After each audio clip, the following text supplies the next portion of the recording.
அடுத்தடுத்து படங்களில் நடிக்க ஒப்புக்கொண்டாலும் இப்போதைக்கு எனக்கு கொஞ்சம் ஓய்வு தேவைப்படுகிறதா, அதனால் பாரிஸுக்கு போகவிருக்கிறேன் என்றார் லட்சுமி மேனன். தமிழ் சினிமாவின் அதிர்ஷ்ட தேவதையாக திகழ்கிறார் லட்சுமி மேனன். நடித்த அத்தனை படங்களும் வெற்றி படங்கள். இயக்குனர்கள், ஹீரோக்கள், முக்கியமாக தயாரிப்பாளர்கள் அதிகம் விரும்பும் ஒரே நடிகை இவர்தான். திடீரென்று இவர் திரையுலகை விட்டு விலகப் போவதாக செய்திகள். விசாரித்தால் அதெல்லாம் புரளி. இப்போது சிப்பாய் படத்தில் நடித்து வருகிறார் லட்சுமி மேனன். அடுத்து அஜித், சிம்பு படங்களில் நடிப்பதாக செய்திகள் வெளியாகியுள்ளதா. ஆனால் லட்சுமி மேனனோ அமைதி காத்து வருகிறார். திருமணம் பற்றி கேட்டால், நான் திருமணத்திற்கு இன்னும் தயாராகவில்லை. இப்போதைக்கு நான் திருமணம் செய்து கொள்ள மாட்டேன். தனியாக இருப்பது சந்தோஷத்தை அளிக்கிறதா? நிறைய ஆண்களை நான் சுத்தலில் விட்டிருக்கிறேன்.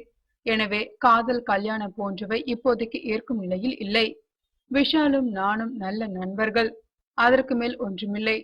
எல்லா விஷயங்களிலும் அவரிடம் மனமிட்டு பேசுவேன். எல்லா படங்களிலும் குடும்ப பங்கான கேரக்டர்களில் நடித்திருக்கிறேன். இயக்குனர்கள் அது மாதிரி கேரக்டர்கள் நடிக்கவே என்னை அணுகுகிறார்கள். நான் சினிமாவை விட்டு விலகப் போவதாக செய்திகள் பரவியுள்ளன. அப்படி யாரிடமும் நான் சொல்லவில்லை. தொடர்ந்து படங்களில் நடிக்க ஒப்புக்கொண்டு வருகிறேன். ஆனால் கொஞ்சம் ஓய்வு வேண்டும். அதன் பிறகு மீண்டும் நடிப்பேன். இப்போதைக்கு பிரான்ஸ் தலைநகர் பாரிஸுக்கு செல்ல விருப்பம் உள்ளதா? அந்த சுற்றுப்பயணம் செல்ல ஆர்வமாக உள்ளேன். அடுத்து அஜித் படத்தில் அவரது தங்கையாக நடிக்க என்னிடம் கேட்டுள்ளனர். ஆனால் அது பற்றி இன்னும் நான் முடிவு செய்யவில்லை என்று கூறியுள்ளார் லட்சுமி மேனன்.